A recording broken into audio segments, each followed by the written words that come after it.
I was halfway through my lunch break when my phone buzzed. Unknown number. Normally, I wouldn't have answered it. Was one of those days where I just wanted silence, but something in my gut made me pick it up. Is this Miss Evelyn Turner? Yes, I replied, napkin still pressed to my lips. This is Rosewood General. It's about your mother, Eleanor Jenkins. Everything slowed down. I remember the clink of a fork hitting a plate from the table next to mine. Someone laughing across the diner. But in my booth, time froze. But she was a fighter. She kept telling us she had more time. And we believed her. Or maybe we just needed to. She's taken a sudden turn. The doctors are doing everything they can. When I finally pulled into the visitor parking lot, my hands were shaking. I didn't even ask what a sudden turn meant. My legs were already moving before the call ended. I left my purse on the table, just walked out. I half expected to see nurses rushing in and out, alarms blaring, but everything was still. Mom had been sick for a while, pancreatic cancer, the kind that comes silently and devours quickly. The hospital was 45 minutes away from my office. I drove like a maniac, barely stopping at lights, cutting corners on instinct. I sprinted through the automatic doors, up the elevator, and down the sterile corridor to the ICU. When I reached room 307, I stopped. She was already there. My sister. Clara. Just blank. And somehow, that unsettled me more than if she'd been crying. We weren't exactly estranged, but there was distance, emotional and literal. She lived in Portland. I stayed near home in Thompson County. We talked on birthdays and Christmas. But even that had started to feel obligatory. She turned around slowly. As if she'd been expecting me. Her face was unreadable, not shocked, not sad, not even tired. You made it, she said. Of course I did, I whispered, brushing past her to get to Mom's side. I needed to cry, but the tears wouldn't come. I asked how Mom was doing, but all I got was a sympathetic nod. If she wants to speak, now's the time. Mom looked smaller than I remembered. Pale. Her cheeks had sunken, lips cracked. But her eyes flickered open when I touched her hand. I kept glancing at Clara, who just stared at her nails like she had all the time in the world. Evie, she rasped. She's hanging on, I said, but it feels strange. And then she turned her gaze toward Clara. Something passed between them. I couldn't tell if it was anger, fear, or something else entirely. I'm here, Mom. I'm right here. Her grip was weak but purposeful. I felt her trying to tell me something, but the words didn't come. Just a strained breath. Clara and I hadn't spoken much in the last year. Yet here she was, at Mom's side, before me. And somehow, I couldn't shake the feeling that she'd been waiting. A nurse came in, quietly checking vitals, scribbling notes. She's comfortable, the nurse said. She's aware. I wanted to ask so many things. But the air in the room was heavy, like something was being withheld. Later that evening, while Mom was sleeping, I stepped outside for some air. I needed to clear my head. I called my husband, Jared, and told him what little I knew. What do you mean? I don't know. Clara's acting weird. Colt. And Mom, she looked at her like she was scared. Do you think something happened? I didn't answer because I didn't know yet. But the seed was planted. Something had changed in that room before I arrived. And I was going to find out what it was. I didn't sleep that night. Instead, I sat in the stiff armchair by the window, watching over Mom while the machines beeped and hummed like a lullaby for the dying. The fluorescent lights above buzzed slightly, casting a pale sheen on her fragile skin. Her breaths were shallow, but consistent. Her hand still in mine was ice cold. Clara had taken the cot on the other side of the room. She slept like it was any other night. Peaceful, unbothered. That alone made me uneasy. At around 3 o'clock a.m., Mom stirred slightly and mumbled something I couldn't catch. I leaned in. Mom, her lips parted. One word. Faint but clear, safe. Then her eyes flicked toward the side table, then closed again. A bottle of hand lotion, her glasses, nothing unusual, but I made a mental note. I turned to see what she was looking at, just her Bible. He had been handling Mom's case for months. The chaplain visited briefly. Clara barely looked up from her phone. She was calm. The next morning, the tension had thickened like fog. Nurses came and went. At around 9 o'clock a.m., Dr. Alden entered. Kind man, middle-aged, gray beard, soft voice. She may not have much longer hours, perhaps days. We've increased her morphine dosage to keep her comfortable. He gave us the usual update. Her body is shutting down. I nodded, biting the inside of my cheek. She just stood, checked her watch, and mumbled something about needing coffee. She left the room without waiting for a response. Clara asked nothing. I stayed behind. But I didn't go to the cafe. I went to the nurse's station instead. Dr. Alden lingered for a moment after she left. He looked at me and lowered his voice. She seemed agitated yesterday before the dosage change, he said. Said something about needing to sign something, that it was important. I blinked. Sign what? He shook his head, didn't say. Just kept repeating, it has to be done before it's too late. I assumed it was spiritual. End-of-life rituals, maybe, but I knew better. That wasn't like Mom. She wasn't the ritual type. She was practical, sharp until the very end. If something turns up, we'll let you know. My heart started to race. I waited for Clara to return before stepping out for some air. Hi.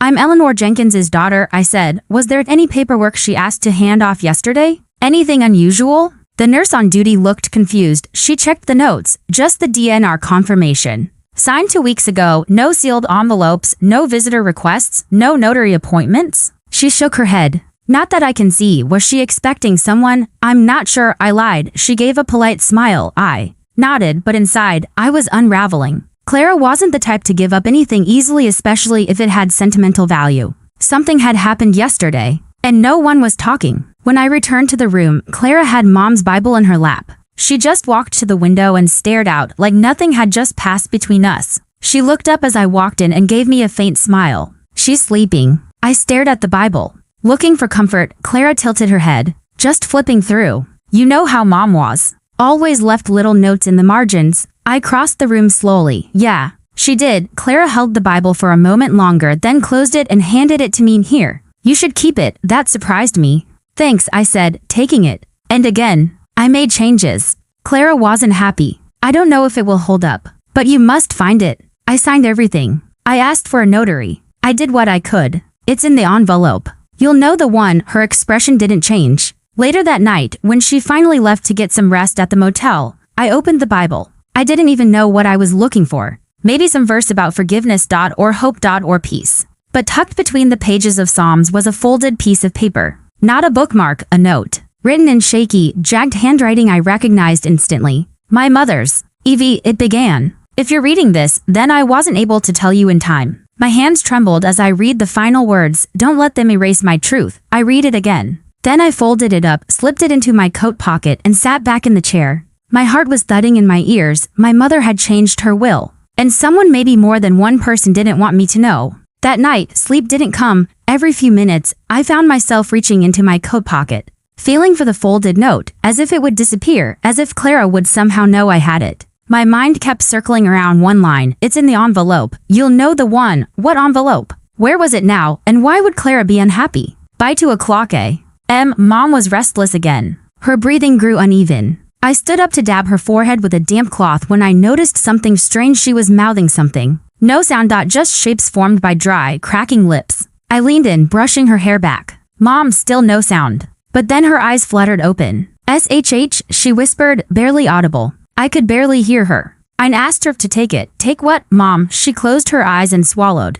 Then opened them again. They were sharp, desperate. Don't trust. I froze. Who, Mom? Don't trust who? She looked past me, toward the door, and then her eyes went still, not dead, just distant, like whatever strength she'd found to speak had now left her body. Around 3:30 a.m., a nurse came in to check vitals. I pretended to doze, but watched closely. She didn't see me. It was a small white card. She slipped it into the drawer of Mom's side table, then left without a word. Or if she did, she ignored me. She went through Mom's chart, adjusted her for drip, and then noddily pulled something from her front pocket. I waited a minute before moving. The drawer was mostly empty, a tube of lip balm, some tissues, a hairbrush, and the card. It was a business card, plain white, no logo. Just black font, Mara Langford Estate Planner, Notary Public Rosewood Legal Group, Thompson County on the back, in pencil, Thursday, 4:00 p.m., room 307, confirmed. That was the day before Mom's condition worsened. That was the day she had asked someone to take it. I stared at the card until it blurred. Clara returned just after sunrise, looking far too composed for someone whose mother was dying. The will wasn't just an idea. She had changed it. She had done it officially, with a notary, and that meant it existed somewhere. I waited for her to say something to hint that she knew about the note, about the card. But she didn't. Morning came fast. Sleep okay? She asked casually. Not really. She was quiet most of the night, more or less. Weeks ago, I'm the executor, didn't Mom tell you? We danced around each other like strangers pretending to be sisters. Instead, she sat on the cot and opened a manila folder she'd brought with her. What's that? I asked. Some paperwork, she said. Just prepping. Mom's things. The lawyer might need some info soon. She was at the far end of the hall, going over charts. I narrowed my eyes. You already talked to him, of course, she said, not looking up. I froze. You left this, I said, showing her the card. Oh, right. That was, I meant to throw that away. Left it by mistake. No, I said slowly. She didn't. Clara raised an eyebrow as if I'd just revealed a secret I wasn't supposed to know. That afternoon, when Clara stepped out for a call, I made my move. I found the nurse who'd slipped the card into the drawer. Hi, sorry, could I ask you something? Didn't check out at the desk. Said something came up, she smiled. Of course, you were in room 307 last night, right? She and your mom spoke briefly. I stepped out for privacy, but when I came back, she was gone. Yes. Your mother's room? I nodded. Her face went still for a split second. Did Ms. Langford come yesterday? I asked gently, as if trying to convince herself. I didn't see anything like that. She hesitated. She did. I checked her in. 4 o'clock sharp. Did you see my mother hand her anything? Or did she leave anything behind and I escorted her to the room? Gone. She left in a hurry. What about the envelope? The nurse blinked. What envelope? I took a deep breath. She shook her head slowly, but her voice was less certain now. I thanked her and walked away. But one thing was clear, the envelope had existed. The meeting had happened, and someone didn't want it to be found. I returned to the room to find Clara reading from Mom's bedside. Softly, sweetly. A passage from the Psalms. The Bible she'd already handed to me. I sat down slowly. My mind spun. Had she known about the meeting? Had she intercepted the envelope? Or was she trying to pretend nothing happened? My eyes moved to the top drawer, to the note in my coat pocket, and to my mother's shallow breaths. Tick, tick, tick. Time was running out, and I had no idea who I could trust. After Clara left to grab lunch, I pulled the hospital curtain closed, not for privacy from her, but from the gnawing feeling that even the walls might be watching. I laid the Bible flat on my lap. Mom had always kept it close. It wasn't religious sentimentality. She wasn't the church every Sunday type. For her, the Bible was more like a vault, a place where thoughts, receipts, and tiny, scribbled regrets could rest between sermons. I started flipping through the pages. Genesis, Exodus, blank, Leviticus, an old sticky note. Too faded to read. Psalms, the note I'd already found. Then Proverbs. There was something me and Clara, I must have been about 9, she was 12. We stood on opposite sides of Mom in the backyard, our arms stiff, smiles tight, pressed flat. Between Proverbs 31 and the blank end pages was a creased photo on the back of the photo. In Mom's handwriting, they'll need each other, even when they don't know it. I stared at that line for a long time. Because we hadn't needed each other in years, not since Dad died. Not since we divided his ashes without speaking.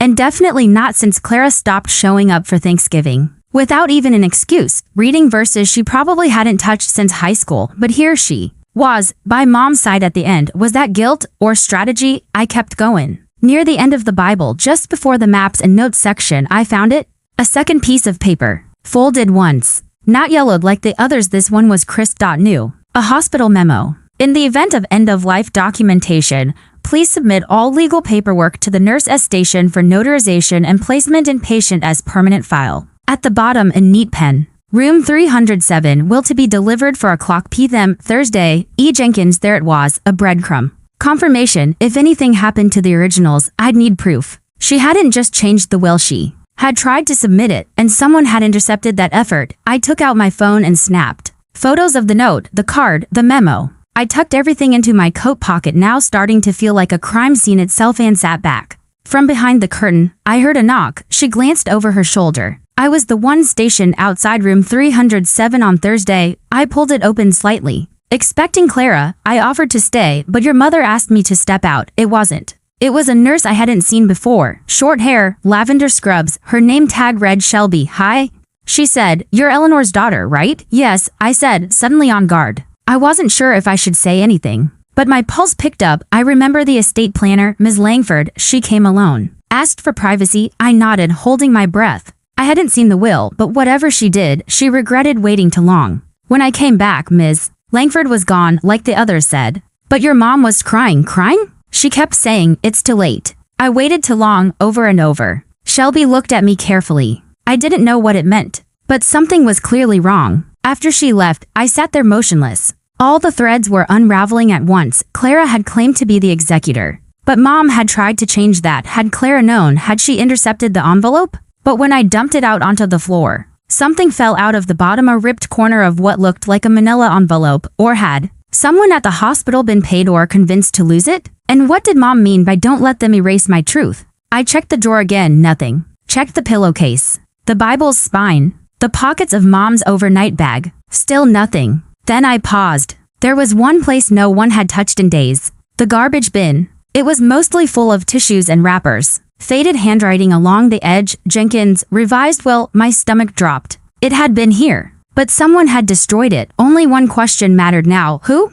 I held the torn corner of the manila envelope between my fingers, heart pounding as though I'd just stumbled upon a crime scene. The jagged edge suggested it had been ripped in haste. Maybe even desperation. The faded ink. Jenkins' revised will was damning. Someone had seen this. Someone had held it, and someone had made sure it disappeared. But who? Too risky. That left one person with motive, opportunity, and a history of keeping things to herself. The nurses, unlikely. They had nothing to gain. The hospital. Clara. When she returned to the room 15 minutes later with 2 cups of lukewarm coffee, I couldn't even pretend to smile. She handed me one. Café was packed. I didn't take it. Instead, I opened my palm and showed her the ripped envelope corner. Her eyes flickered just a flash, but I caught it. Found this in the trash can next to Mom's bed, I said calmly. Know anything about it? She blinked once, slow and measured. No. I stared. She stared back. Looks old, she said. It's not. And it had her name. And the word revised. So she changed her will. Silence. A heavy, humming silence.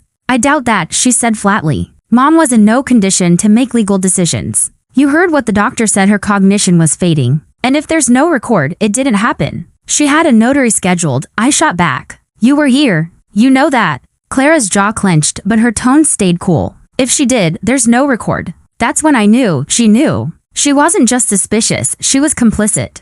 I waited until later that night to confront someone who might actually talk. The hospital administrator on duty was a younger guy named Kyle, with overly gelled hair and an expression that screamed, I don't get paid enough for this. I just have a couple questions, I said. I'm asking if room 307 had a document submitted to staff Thursday at 4:00 p.m. intended for a patient's legal file. I'm not allowed to discuss patient files, he said automatically. I'm not asking about medical files, he frowned, from a notary, but unlikely. Legal documents are logged in, sealed, and sent to records. Chain of custody's tight. Yes. He sighed, clicked into his desktop system, and typed with 2 fingers. Nothing logged, he said after a moment. Could it have been misplaced? Day after that, asking if something had been dropped off. They wouldn't say what. Just asked if we'd received anything from an Eleanor Jenkins. He shrugged. It's possible. So if it's not there, either it never arrived or someone removed it? The receptionist was chipper and borderline robotic. He blinked, suddenly cautious. That's a serious accusation. I'm not accusing, I'm asking. It's regarding a document she attempted to submit on behalf of Eleanor Jenkins. Well, he scratched the back of his neck. There was a call from a law office. Which office? He hesitated. Rosewood Legal. Bingo. I called them the next morning. Rosewood Legal Group sounded more like a dental clinic than a law firm. Thank you for calling Rosewood Legal. How may I direct your call? I'm looking to speak with Mara Langford, I said. Silence. Then, one moment, please. Soft jazz played in the background. Have feelings about the change. Then a click. This is Mara. Her voice was older than I expected. Precise. I introduced myself. There was a long pause. I was wondering when someone would call, she said finally. What do you mean? I've been trying to track the document. Your mother had it ready. Signed, initialed. She insisted on privacy. Said her daughters would. My throat tightened. Did you give the envelope to staff? I did. Nurses station per hospital policy. With a written log. They say they don't have it. Your mother didn't want it stored with us. Said she couldn't trust anyone. I urged her otherwise. She asked me to organize her things. And I spoke to Mara. Another pause. Then someone removed it, the log. The submission. And how it vanished. You're spinning a story with no proof. My hands shook as I gripped the phone. You're holding onto scraps. Do you have a copy? Not quite a smirk. Not quite a sneer. Just enough to say, go ahead. Try me. I was never given one. My heart sank. So there's no backup? There's a witness. Me. Is that enough? It might be. But only if it becomes a matter of contest. Back in the hospital room, Clara was packing up Mom's overnight bag. Don't bother, I said as I entered. She's not leaving today. Clara zipped the bag slowly. No, she didn't. Clara stopped. She told me everything. The will. Clara turned. Her face was pale. But her voice was sharp. Maybe, but Mara's a notary and she remembers every word. That's more than nothing. She was delirious, Evelyn. She barely remembered your name the last few days. I stepped closer. Scraps are all we have left, and I intend to hold onto every single one. For the first time, Clara's mask cracked. Her lips twitched. I didn't sleep the next night either. By dawn, the hospital lights were still humming. Mom was still breathing. Somehow, Clara was gone again, probably at the motel. probably telling herself she'd done the right thing, whatever that meant to her now. I slipped out early, before the doctors started their rounds, before I could second-guess the instinct driving me. I had an address. Mara Langford had told me who handled Mom's legal affairs prior to her intervention. A man named Ronald M. Hurst, our mother's longtime attorney. The same man who had helped draft the will. 10 years ago, the same one Clara now claimed had her confidence. He had an office on Maple and 4th. I parked across the street and watched from the car for 5 minutes, gripping the steering wheel. The way a detective might before an ambush, because in a way, that's what this was. His office was quiet, cozy, too cozy for what I was about to say. The receptionist, an older woman with peach lipstick and a pearl brooch, looked up. "I'd like to speak with Mr. Hurst," I said. "I'm Eleanor Jenkins's daughter." She stiffened. "Do you have an appointment?" "No," I said, "but he'll want to see me. It's about her will."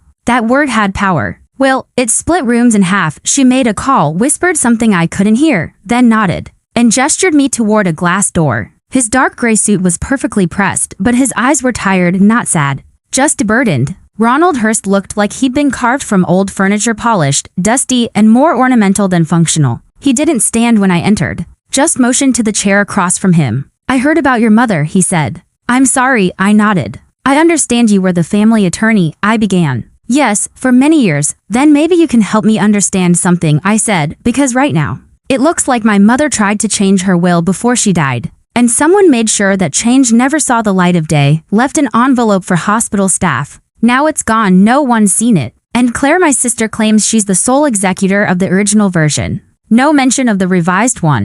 Isn't that interesting?" He said nothing. I pushed forward. Said she didn't want to leave any bitterness behind. She scheduled a meeting with a notary, Mara Langford. She signed a new version. Still silence. Then finally he spoke. "Your mother called me the day before she died," he said. My breath caught. She said no, that it was all taken care of. I respected that. She told me she'd made a change. Said it was done. She said that? He nodded. Then why hasn't anyone seen the new will? He leaned back, eyes scanning the ceiling as if replaying the call. She left the car. And the photo albums. I asked her if she wanted me to come. "So you have no copy? No confirmation?" "I only ever kept the old one," he said. "The one from 10 years ago. And that one leaves everything to Clara?" "Mostly," he said. "You were named in it, too. But not equally." I sat up straighter. "What does that mean?" "She left Clara the house, the savings, the business account." It hit like a slap, as if the world weren't teetering on the edge of a revelation. "She left me the photo albums?" He sighed. "She said Clara had been more present, more consistent." I wanted to scream, but I didn't. When everything hurt, when everything mattered most, she changed it and someone had made it vanish. I forced my voice to stay level. "Then why change it?" He shrugged. "I didn't ask." Outside, the sun had risen. People were walking dogs, sipping coffee, talking about nothing. I sat in my car and stared at the steering wheel. Photo albums. Her breathing was thinner now, like a whisper trailing off. That's what I was worth. But Mom had changed her mind. At the end. And Clara was hiding something. I could feel it in her pauses, in her calculated calm, in the way she held herself like someone who had already won. "I know you already have. Because once she's gone, all we have left are pieces, and some of us are already busy choosing which ones to keep and which to destroy." Back at the hospital, Mom had fallen into a deeper sleep. Clara looked up when I walked in. "Where were you?" she asked, voice clipped. "I'm sorry it didn't go the way you wanted. But I'm not letting it end here. I promise." "Seeing a lawyer." "Oh," she raised an eyebrow. "About the will?" "About our mother," I corrected. A flicker passed over her face. Not guilt, not fear. Something more dangerous. Annoyance. "Don't do this now, Evelyn," she said. "She's barely here." "That's why I have to," I said. Clara stood, brushing invisible lint off her sweater. "You really think I'd stoop to that?" "I don't think," I said. She didn't deny it. She didn't have to. The silence said everything that night. I sat next to Mom and whispered into her ear, "I know what you tried to do." Her eyes flickered. Not open, but not closed either, just enough to let me believe she heard me. The morning Mom passed away, the sky was the color of wet ash. There was no sunrise, just a slow lightening of the clouds, like someone had dimmed the world on purpose. The machines had already been turned off, the tubes removed. Her body laid still, hands folded neatly across her chest, face eerily peaceful in a way that made me question if peace could ever come from this much pain. Final time logged. Date, Friday, 7:34 a.m. Clara stood beside me, silent. No tears. Not even a shiver. The nurse handed us a clipboard to sign. Confirmation of death. It was done. The rest of the day blurred. The calls to the funeral home, the discussions about cremation versus burial, the polite but soulless condolences from hospital staff. I nodded through it all, numb, polite, exhausted. But beneath that surface, a question screamed, "Where is the envelope?" I returned to the nurse's station while Clara stepped outside to call the funeral director. A young nurse named Lana was on shift. Someone I hadn't seen before, fresh scrubbed and soft-spoken. I was wondering if anything was submitted on her behalf recently, documents, envelopes, anything not medical. "Hi," I said, keeping my voice gentle. "I'm Eleanor Jenkins's daughter." She blinked, then glanced at the logbook. "Let me check." She flipped through pages. "There was something here," she said slowly. "From Thursday." My heart leapt. "From who?" She frowned. "A notary, Ms. Langford." I leaned in. "Yes, that's it." She traced the entry with her finger, "But it's crossed out." "What?" "Someone put a line through it," she said, and wrote "retrieved, family member" next to it. My stomach dropped. "Which family member?" She looked again. "No name. No signature." I could barely breathe. "Can I see the handwriting?" She hesitated, then turned the logbook toward me. I stared at the thin, looping cursive. It wasn't mine, but I'd seen it before. In birthday cards. In thank you notes. In the signature line of our Christmas letters. "I know you signed for it. The log says a family member retrieved it and it's your handwriting, Clara." I left the station, blood pounding in my ears, and found Clara standing outside near the parking lot, staring at the funeral van as it pulled up. I didn't hesitate. "You took it." She turned, blinking. "Took what?" She was confused, scared. She was changing things at the last minute, risking everything she'd built, and you weren't even around when it mattered. "You want to show up in the 11th hour and rewrite history? Don't do that." Her lips parted slightly, then shut. 1 minute she was giving me everything, the next she's whispering to strangers, "You think that's clarity?" I stepped closer. "You stole Mom's revised will." She looked away, expression unreadable. "I did what needed to be done. But I think fear makes people brave in unexpected ways. And Mom was trying to fix something before it was too late. You robbed her of that. Her right to change her mind, even at the end. That wasn't your decision to make." "She was dying, Evelyn," Clara said, voice sharp now. I stared at her. "You think this is about money?" Clara gave a short, bitter laugh. "Isn't it always?" "No," I said quietly. "It's about her. Her voice. Her wishes." "She didn't know what she wanted," Clara snapped. I shook my head. "No." Clara didn't respond. Because she didn't have to. We both knew it was true. She signed it. She submitted it. My sister intercepted it. Back at the house, our childhood home. The one Clara now claimed as her own, I sat in Mom's favorite chair and let the weight of grief settle in. I'd lost her. But I wasn't letting her voice die with her. Not if I could help it. I called Mara Langford. I tried. God knows I tried. Clara will say I was confused, that I didn't mean it. But I did. I meant every word. I just waited too long. "I have proof that the revised will existed," I said. "I let pride come between us. But I see things more clearly now. I changed the will, not because I love Clara less, but because you needed something. Two, closure, a real chance." There was silence on the line. Then, "Do you want to contest the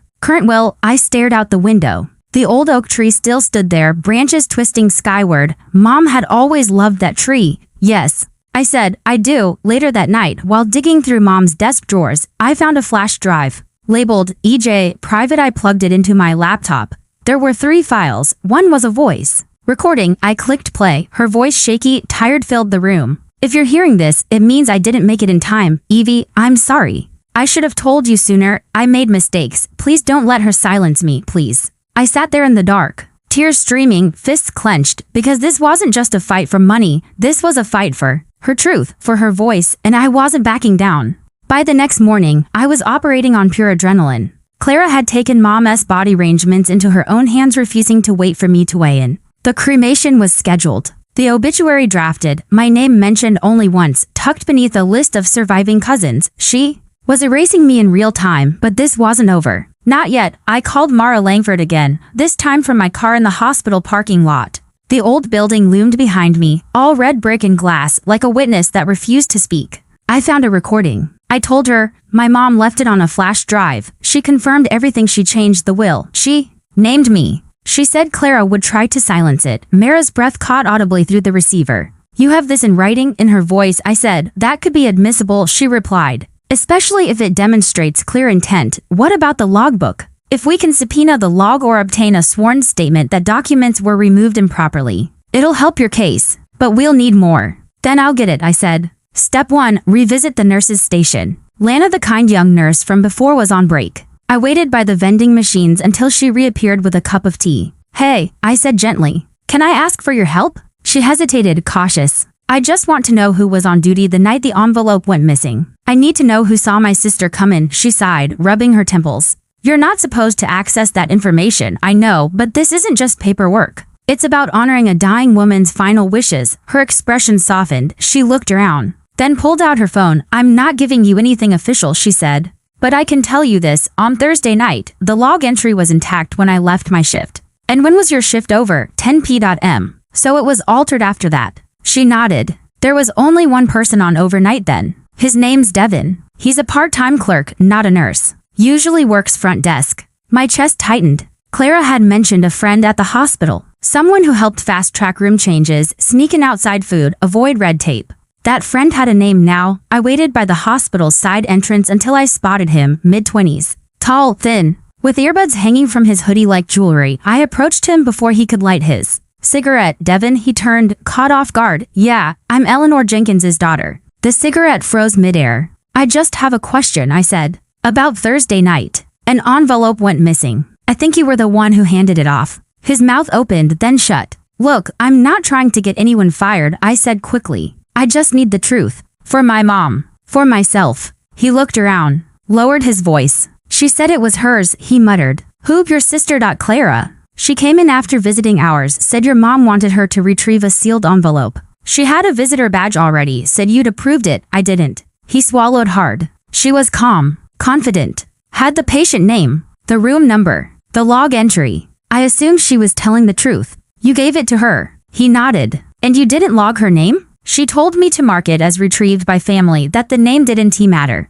as long as we noted the removal." I didn't think. I stepped back. It was worse than I thought. It wasn't just a passive cover-up. Clara had manipulated the system. She'd planned it. Back at the house, I dug deeper. If she'd gone this far to hide Mom's truth, she wouldn't have left the document lying around. I checked every drawer, every file cabinet, even behind the water heater. Nothing. Then I remembered something. Mom's bedroom closet had a high shelf one Clara had never liked. Because she couldn't reach it without a step stool, I climbed up. Dust, boxes, old blankets, and then tucked behind a showbox an envelope, not the envelope, but an envelope. Inside, photocopies, scans of both wills, the original and the revised. I stared at them in disbelief. The revised will was dated, notarized, and signed by Mara Langford with Mom's signature, shaky but present. It named me as co-executor. It split the estate evenly. It included a note in the margin: "Let this reflect my truest intentions. Let them both have what matters." My chest ached. She hadn't cut Clara out. She had simply wanted fairness.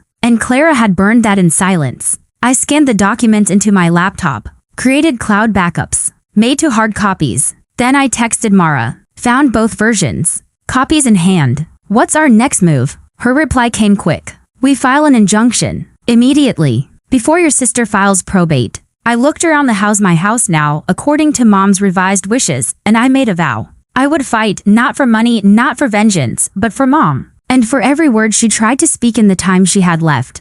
Clara had always been calculated, but after Mom passed, she became something else, sharp-edged. Almost mechanical, like she'd rehearsed every move in a mirror before stepping onto the stage. She scheduled the cremation without asking me. She picked the urn. She rewrote the obituary, conveniently omitting the part about Mom's revised will or even that a change had been considered. And when I confronted her again, she smiled, not kindly, not nervously, but the kind of smile that says, "I already burned the bridge, now I'm waiting for you to fall into the river." The morning after I found the copies, I arrived at the house and found her boxing up our mother's belongings. She was humming. I stood in the doorway for a full minute before she even looked up. "Oh," she said, flatly. "You're here. You don't seem surprised." "I'm not." "You should be." "I found the will." She paused. "What will?" "The one she signed Thursday. The real one." She set the photo album aside. "You mean the imaginary one?" I pulled a printout from my bag and laid it on the table between us. Clara didn't reach for it. She didn't blink. She simply looked at me and said, "Forgery." That single word was like a slap. "Are you serious? You think I am going to believe that Mom had the mental clarity to draft and sign a legal document the day before she died? She didn't draft it that day, she finalized it. With a notary. There are logs, witnesses, audio recordings. Clara stood, and in a terrifyingly calm voice, she said, "Then take it to court." Later that afternoon, I followed her to the funeral home to finalize arrangements. Not because I wanted to, but because I had to. The lawyer advised me to be present for anything that could be perceived as a decision on behalf of the estate. Clara wore a gray dress, neat, severe, like she was already in mourning for more than just our mother. The director greeted us both with practiced sympathy, offered tissues, tea, silence. When it came time to discuss the obituary's placement, Clara took the lead. I'd like it in the Thompson County Gazette and the Rosewood Sentinel. She said, skip the Sun Tribune, too much gossip. And should we list surviving children? Clara smiled. Just me? I opened my mouth. But the funeral director glanced at me first. Actually, I said evenly, list both of us. Eleanor Jenkins had 2 daughters, not one. The director blinked, then nodded slowly. Of course. Clara said nothing, but her knuckles whitened against the polished armrest of her chair. That night, I went through our old family videos. Not for evidence, just for sanity. There was one I hadn't seen in years. Christmas, 1997. I was 12. Clara 15. We were sitting on the floor in front of the tree, surrounded by wrapping paper. Mom was filming. Tell the camera what you got, she said, laughing. I held up a sweater. Clara, a journal. Now smile, together, and we did, awkwardly, hesitantly, but genuinely. I watched that footage 3 times, not for nostalgia, but because I needed to remind myself there was once something between us that wasn't venom. The next day, the funeral, small crowd, closed casket, a bouquet of white lilies Mom would have hated, Clara gave. The eulogy? She spoke of a woman who valued tradition, order, and discipline. I spoke next. I spoke of a woman who laughed with her eyes, who made grilled cheese with tomato soup every Wednesday night, who admitted her mistakes, who tried imperfectly but wholeheartedly to make amends, even at the very end. I didn't mention the will, but everyone in the room heard it anyway. Between the lines. Outside, after the service, Clara walked up beside me. She didn't look at me, just stared at the grass. Mom told me she regretted changing it, she said suddenly. She told me that Thursday night. Said she was just trying to be fair but thought maybe she'd made a mistake. I turned slowly. Did she tell you that before or after you stole the envelope? Clara flinched. Just a fraction, then she walked away. That evening, I emailed everything to Mara Langford. The will scans, the notarization, the voice recording, the photos of the ripped envelope corner, the logbook entry, the text exchange with Devin. The whole sordid trail. She responded an hour later, we're filing the petition to contest. Prepare for resistance. I stared at the screen and whispered to no one. I was never supposed to know. But now I do, and I wasn't letting go. Not now, not ever. The storm rolled in just after midnight. Not a symbolic storm, not a metaphor for grief or conflict, but a real one. Whined like fists against the siding, rain slamming the windows, the kind of thunder that feels personal. I was at Mom's house, our house, going through her filing cabinet again. Not for more evidence. That part was done. Now it was for closure. I found her old journal. Not the pretty one Clara kept in her nightstand as a teenager. This was utilitarian. Spiral bound. The kind you pick up at a drugstore for $3. It was labeled with one word in thick Sharpie, AFTER. I flipped to the first page. If you're reading this, I'm probably gone. And you're probably wondering why I waited. The truth is I thought I had more time. Don't we always? I read for hours. Page after page of confessions, regrets, memories. She wrote about Dad's death. About how Clara shut down and I broke open. About how she resented both of us for grieving in opposite directions. She wrote about the will. The first version was about safety. The second was about fairness. Neither felt like love. That line gutted me. Because she was right. No legal document could ever account for the weight of family, of what was lost, what was silent, what was almost forgiven but never spoken aloud. The power went out around to 18 a.m. The world blinked to black. I stood in the middle of the living room holding a flashlight and listening to the rain. My phone buzzed, unknown number. I almost let it go to voicemail. But some instinct made me swipe. Hello, silence. Then, you need to stop. The voice was distorted, masked. But I knew who it was. Clara, more silence. Then a sigh. You're making this uglier than it needs to be. You already made it ugly, I said. I'm just turning on the lights. You think this ends with a court date? She said quietly. It won't. It'll follow us forever. Then you should have let her voice stand. She was sick. She wasn't thinking straight. She was thinking clearer than either of us. A pause. Then, if you do this, I won't forgive you. I laughed. Clara, you forged a logbook entry. You lied to a hospital clerk. You destroyed our mother's legal final wishes. I'm not chasing your forgiveness. I'm chasing the truth. She hung up. Thunder cracked overhead. The kind that shakes your ribs. I lit 3 candles and sat in the kitchen staring at the envelope again. The real one. The revised will. The notarized proof. My name, equal beside hers. My phone buzzed again. This time, a text from Devin. Need to meet. Found something. Not safe to say over phone. I stared at it, heart pounding. Another piece of the puzzle? Or a trap? I met him 2 hours later in the back of a diner during a lull in the rain. He was pale, damp, nervous. He slid a flash drive across the table. I didn't want to keep this, he said. But I knew something was wrong. And I'm not getting dragged into your family war. What is it? A backup. The hospital scans all external legal docs before archiving. Even if they're lost physically, they get scanned into a temporary log for 48 hours. You're kidding. I copied it before the file auto-deleted. I opened my laptop, plugged it in. There it was, Eleanor Jenkins, last will and testament, revised, scanned. Signed, time-stamped. I almost cried. Why are you giving this to me now? Because she didn't look confused to me, he said, when your mom handed that envelope to the nurse. She looked tired but sharp, like she knew exactly what she was doing back at the house as dawn cracked the edge of the storm. I added the file to my archive. 5 backups, 2 cloud accounts, 1 printed copy in a safe deposit box. Clara could burn the originals, she could scream in court, but she couldn't unwrite the truth. Later that day, I visited the cemetery. Yes, she was cremated, but we buried her ashes next to Dad in a small patch of land shaded by a stubborn maple tree. I placed a stone on top of the grave. It was smooth, rounded on it. I'd written, your voice was heard. The courthouse was quiet that morning, not empty, but hushed in a way that made every footstep sound like a declaration. We weren't scheduled for trial yet, just a preliminary hearing. The judge would review the documents, hear opening arguments, and decide whether the case would move forward to probate challenge. Clara didn't show, her lawyer did, a sharp-jawed man named Kenneth Warren, with eyes like polished glass and a tone so even it could put a baby to sleep or a judge. He opened with doubt. Mrs. Jenkins was clearly not in a sound state of mind. There's testimony from hospital staff suggesting confusion, memory lapses, and disorientation. Mara stood calmly. And we have a notarized, time-stamped will to witnesses, hospital log evidence, and a recorded audio file with the deceased explaining her exact intentions. The judge didn't smile. He simply nodded. Let's set a court date. That was the moment I knew the truth had survived the fire. But the battle had only begun. That evening, Clara called me. Not her lawyer. Not a message through the firm. Just Clara.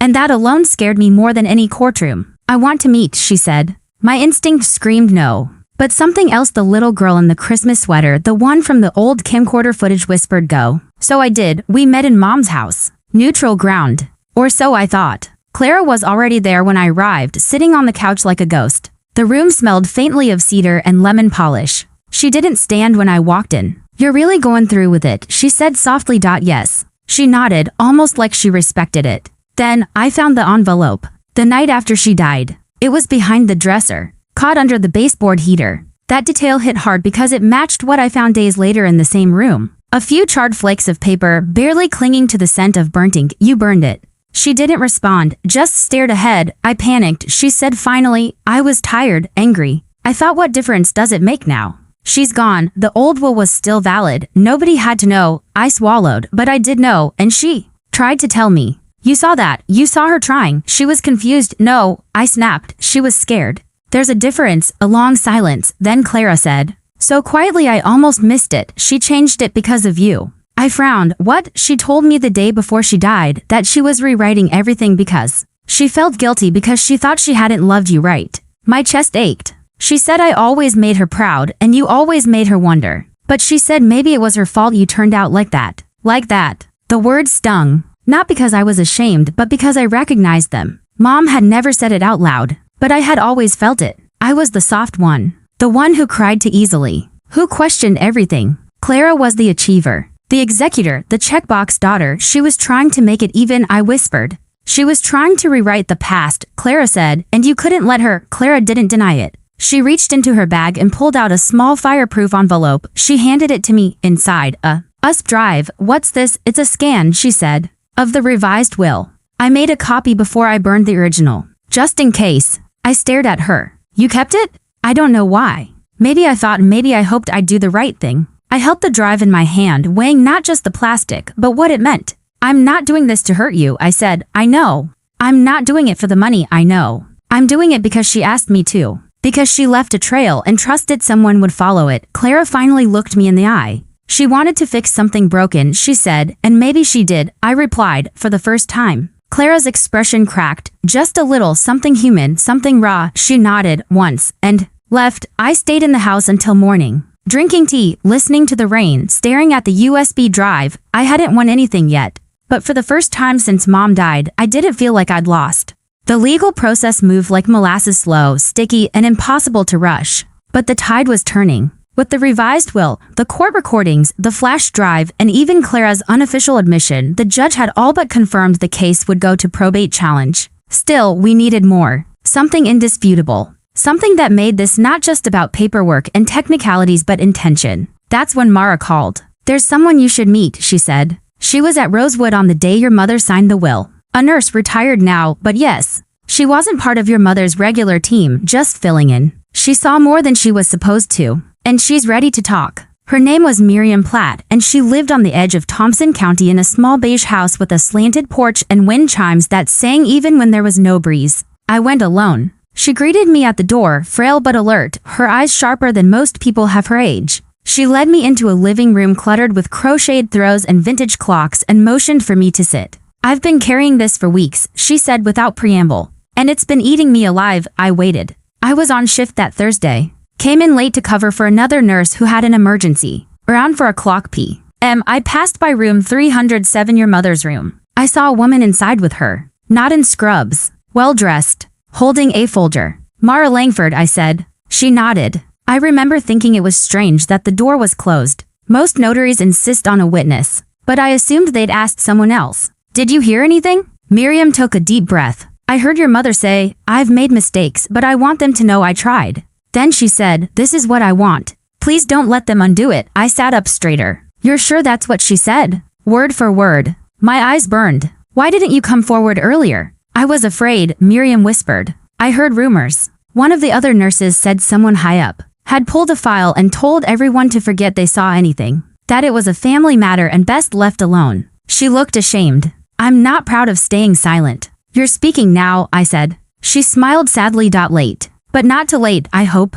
With Miriam's testimony in writing, signed, dated, and notarized by Mar herself, we now had a human voice to accompany the cold paper trail. Not just a mother signing a will, but a mother pleading to be heard. At the next hearing, Mar presented the affidavit. Warren, Clara's lawyer, looked nervous for the first time. He objected, of course he always did, but this time, the judge waved him off like a fly at a picnic. "This is no longer a question of legality," the judge said. "It's a question of intent. And there's no doubt what Mrs. Jenkins wanted." Clara didn't attend, but I saw her outside the courthouse that day, standing in the rain without an umbrella, staring at the building like it had betrayed her. I didn't speak. She didn't wave. We just stood in silence, two women grieving the same mother, one through rage, the other through memory. Later that night, I got an email from the courthouse clerk. Subject: confirmation of revised will, filing body. The court has accepted the revised last will and testament of Eleanor Jenkins into probate.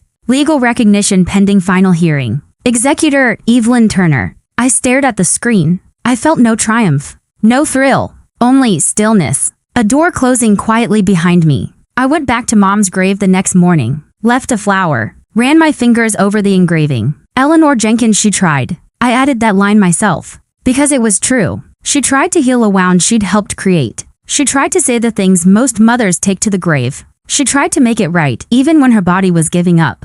She tried, and that mattered. On the way home, I passed by Clara's apartment. Her car was there. I stopped. I didn't go in. Just sat in my car and texted, "It's done. You can let go now." She didn't reply. But a few minutes later, I saw her living room light turn off. One light. One silence. One step closer to peace. The case was officially heading to final probate approval. Still, something gnawed at me. I had the revised will, the scan, the backup, Miriam's testimony, even Clara's veiled confession. But I wanted more. Not for the court, for me. For the part of me that had spent years wondering if I mattered to my mother at all. Because it wasn't just about documents or signatures, it was about proof that, in her final days, she truly saw me. So I went back to where it all started. Rosewood Hospital's records department was buried in the basement, tucked behind a buzzing HVAC unit and rows of beige cabinets that looked like they hadn't been opened since the Nixon administration. I'd called ahead and invoked my rights as executor pending court approval. They were reluctant at first. But when I mentioned Mara Langford's name and cited a judicial notice, a clerk named Andrea met me with a flashlight and a stack of dust-covered files. This is everything we have on Eleanor Jenkins, she said. Medical, administrative, visitor logs redacted where needed. I thanked her. Then I sat on the cold linoleum floor and began to read page 14. Nurse's observation note. Patient stated she wished to make adjustments to legal documents. Referred to administrative staff for next steps. Patient insisted not to involve family yet. Page 31. Visitor log. Thursday, 3:59 p.m. Langford signed in. Purpose, legal services. Page 32. Next enter 5:11 p.m. Visitor out. No mention of what happened in between. Page 36. Internal email forwarded. FYI, Jenkins, E. Submitted sealed legal envelope. Staff instructed to forward to records. That was the smoking gun. She did submit it. It was logged. It was received. It just never made it to the final file.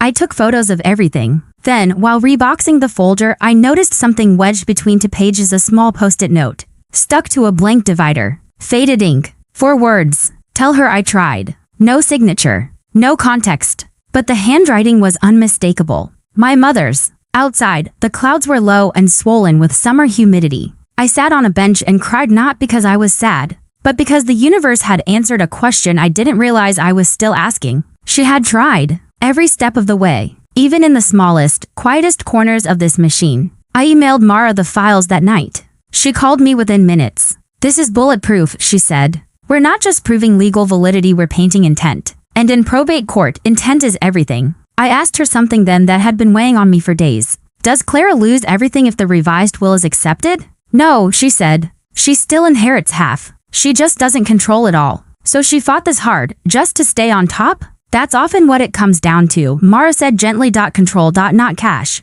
Later that night, I couldn't sleep. I opened Mom's final recording again, the one she'd left on the flash drive. I'd already memorized every word, but I let it play anyway. Evie, I don't know if this is enough. I hope it is. I hope you understand that I didn't always get it right. I should have said more when I had the strength. I should have fought harder for both of you. But this is what I have left. I leave it with you, hoping it lands softly. I closed my eyes. Let the silence wrap around me like a blanket. She hadn't just changed a will. She'd tried to change a legacy. And that meant more than anything money could ever buy. The next morning, I visited the old storage unit Mom kept outside town. I'd almost forgotten about it until I saw a receipt tucked in the folder I'd brought home from the hospital. Uni 12B. Tiny. Unremarkable. But mine now. Inside were only 3 boxes. One was filled with baby clothes. One with Dad's records and photos. And the third, a box labeled, Evie, if you ever come looking. I dropped to my knees. Tears came before I even opened it.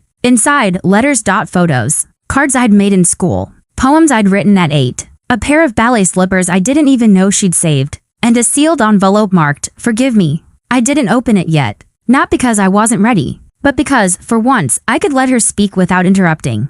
The final hearing arrived with no fanfare. No newspaper coverage. No grand confrontation. Just a quiet courtroom, the hum of the air conditioning, and a scattering of people who'd become essential in a war my mother hadn't lived to see the end of. Mara sat beside me, composed as always. Across the aisle, Clara sat flanked by her attorney, lips tight, eyes forward. She didn't look at me once. The judge, an older man with tired eyes, and a surprisingly gentle voice, began the session with a long sigh, and a sentence that stayed with me. This isn't a matter of greed. It's a matter of clarity. And then, one by one, the puzzle pieces were laid out. First, Mara presented the notarized revised will. She spoke calmly, precisely as if reading a bedtime story. She detailed the timestamp, the notary signature, the hospital logs. Then came the flash drive played aloud for the courtroom to hear. My mother's voice filled the room. I know I waited too long. I know this may not fix everything, but I want to try. I want them to know I tried. Even the judge closed his eyes for a moment as it played.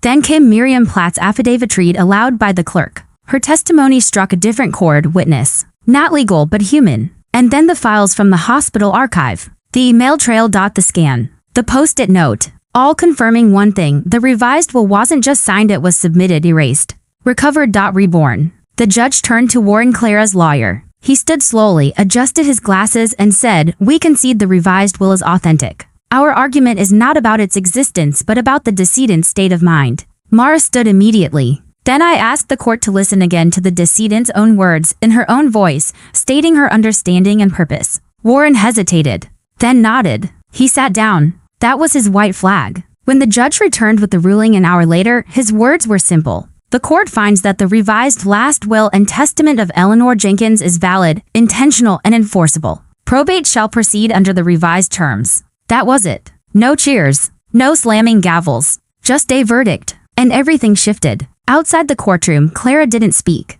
She walked past me, stiff-backed, jaw clenched. But at the doors, she paused, turned slightly, and said just loud enough for only me to hear, "She always loved you more than she knew how to show." Then she walked away. Not a peace offering. Not forgiveness. Just a thread. Fraying but real. Mara and I signed the final probate paperwork the next day. Half the estate would go to Clara. Half to me. The house was mine. The family car, hers. The savings split. The photo albums, both of ours. But most importantly, the story belonged to no one. It was out in the open. No longer locked in drawers, whispered behind closed doors, or buried beneath obligation. My mother's truth had surfaced. And it had stayed. I spent the following week cleaning out the attic. I found another letter. This one in a yellowing envelope with faded ink, to be opened when it's done. Inside, "Evie, if you're reading this, it means I didn't run out of time after all. It means you followed the trail. You always were the stubborn one. You don't have to forgive me. I don't expect that.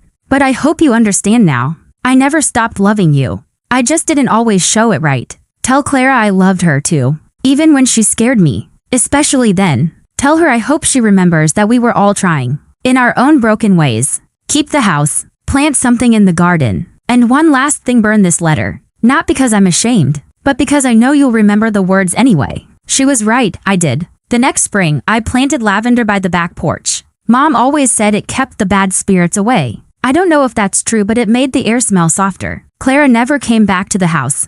But she sent a birthday card that year. No message inside. Just my name. I framed it. Not out of sentimentality, but because it was the closest thing we'd shared since childhood that didn't involve lawyers, resentment, or legal filings. I wasn't supposed to know, but I found out. And in doing so, I found her. Not the mother who raised me with distant hands, but the one who tried, in her last breaths, to leave something honest behind. It's been 6 months since the court ruled in favor of the revised will. The house is quiet now. The kind of quiet you don't notice at first until you realize no one's calling, no one's checking in, and there are no more lawyers or deadlines or probate petitions waiting on the kitchen counter. Just silence. And peace. Sort of. Justice isn't what I thought it would be. It's not fireworks or applause. It is not some swelling music cue that lets you know you've done the right thing. It's quieter than that, more private. Sometimes justice is standing in your mother's old kitchen, wiping down the counter she once hated and feeling her presence, not because she's haunting you, but because, for the first time, there's nothing left unsaid. I still visit her grave every Sunday, not out of obligation, out of ritual. Sometimes I bring flowers, sometimes a cup of tea. Once, I brought an old photo Clara mailed me out of the blue, one of us as kids. Sitting on the porch steps, red popsicles staining our teeth. No note with the photo. No explanation. Just an offering. That's what we do now, Clara and I. We send things. Silent things. Bridges made out of photographs, cards, occasional texts with no punctuation. It's not reconciliation. It's not even friendship. But it's no longer war. And I'll take that. The inheritance didn't change my life. I didn't buy a new car or move to the city. I didn't quit my job or redecorate the house top to bottom. Instead, I used some of the money to fix the roof, repaint the kitchen, donate to the hospice program that helped Mom sleep peacefully her final week. And I planted that lavender. It's blooming now. Bright and defiant. People sometimes ask me why I fought so hard. Why I dug up every record, called every witness, followed every hunch when Mom was already gone and couldn't benefit from it. And my answer is always the same, because she tried. And trying deserves to be honored. Because love isn't always loud. Sometimes it's just a trail of documents and voice memos and post-it notes hidden in dusty drawers. And because no one, not even death, should get the final word when the truth is still breathing. Mom wasn't perfect. She hurt me in ways I didn't know how to name for most of my adult life. But in the end, she tried to say, "I see you. I remember you. I tried." And for me, that was enough. If you're reading this, if you've made it this far, maybe you know what that's like. Maybe someone left you behind. Maybe someone stayed too long in silence. Maybe you never got the apology you deserved.